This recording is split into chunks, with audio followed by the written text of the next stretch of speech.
Welcome to the deep dive. Today we're tackling something pretty universal, maybe even a bit uncomfortable.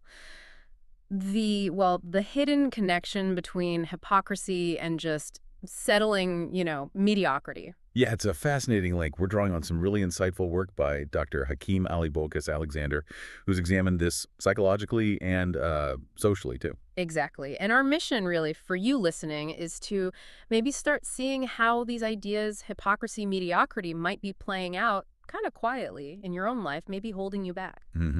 So let's define terms quickly. Hypocrisy, as Dr. Alexander sees it, is simply that gap, right, between the values we say we have and how we actually behave. Like criticizing someone for gossiping and then, doing it yourself 5 minutes later. We've all seen that. Totally. And mediocrity here isn't about talent. It's more like accepting okay when you could do more, often driven by, well, a fear of discomfort. Okay, so the big idea, Dr. Alexander's central argument, is that being hypocritical can actually stop us from even recognizing our own mediocrity. It's like a blind spot. Right. Let's get into the psychology. Cognitive dissonance is key here. Dr. Alexander talks about this a lot. It's that mental stress you feel when your actions and beliefs don't line up. That uncomfortable feeling. Exactly. And to get rid of that discomfort, we often don't change our behavior. Instead, we might rationalize, make excuses. Like telling yourself that burger is fine because you went to the gym yesterday. Precisely. Or we might deny the behavior or even subtly change our attitude about it. Anything but changing the action itself sometimes. It's weirdly clever, our brains. It is. Though sometimes, Dr. Alexander notes, realizing your own hypocrisy, what's called the hypocrisy paradigm, can actually spark change. Like if you call someone out for littering and then remember you did it once, maybe you become more careful. Okay, so it can cut both ways. It can. But often, hypocrisy leads down a different path. We start seeing ourselves as morally superior, judging others way more harshly. It's a defense mechanism, really, to protect our self-image. Right, like moral hypocrisy, wanting to appear good without actually doing the work. Yeah. Or projection. That's a big one. Attributing your own unwanted traits to someone else. The person always accusing others of being selfish might be struggling with their own selfishness. Okay, so that's the hypocrisy side. How does mediocrity tie in, specifically through learned helplessness? Learned helplessness. It's this sense of passivity you develop after you've been through repeated situations where you feel like nothing you do makes a difference. Like those Seligman dog experiments. Exactly. The dogs that first couldn't escape the shocks, later, even when they could escape, they just didn't try. They'd learned helplessness. Wow. And that shows up in people, too. Absolutely.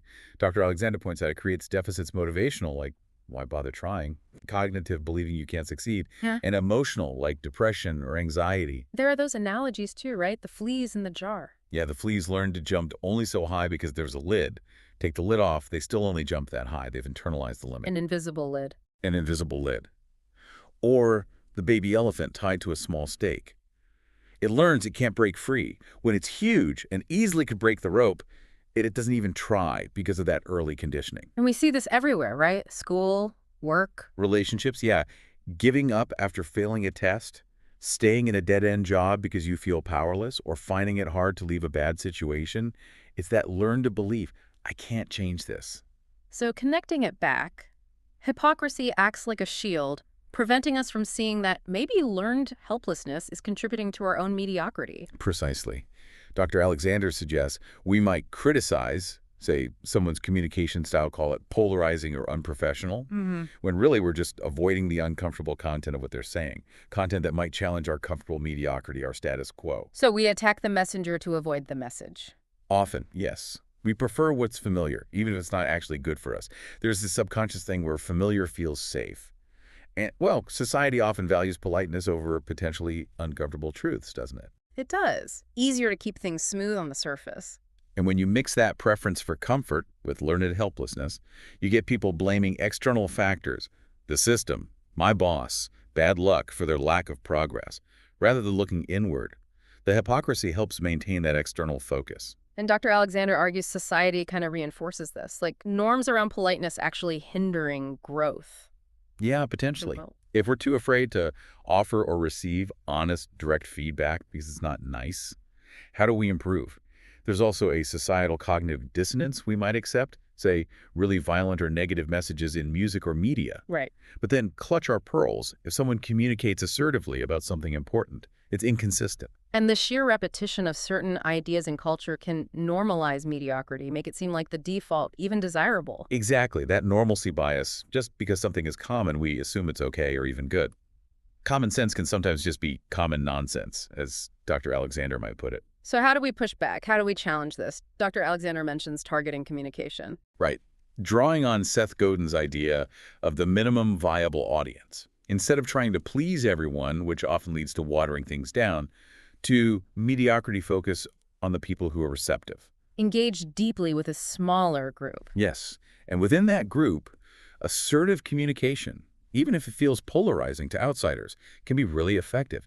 It wakes people up, challenges those ingrained, comfortable, maybe mediocre beliefs.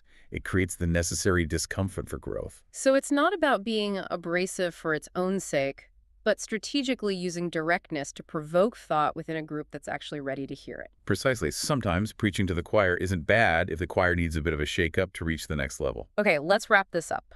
The core connection we've explored, based on Dr. Alexander's work, is that hypocrisy often masks and protects our mediocrity. Uh-huh. And learned helplessness reinforces the feeling that we can't break out of that mediocrity anyway. So the antidote seems to be, first, self-awareness, really looking honestly at those gaps between our words and actions. And accountability. Owning our part in staying stuck, if we are stuck. It sounds like it requires courage, really. A willingness to face uncomfortable truths about ourselves and embrace that discomfort as part of growing. Definitely. Growth rarely happens in the comfort zone. So a final thought for everyone listening. Where in your life might you be holding back, maybe settling because it feels safer or more comfortable than striving? Or where are you maybe quick to judge someone else's efforts instead of examining your own? Just consider, what's one small thing, one tiny step you could take this week to challenge that pattern? Food for thought. Thanks for taking this deep dive with us.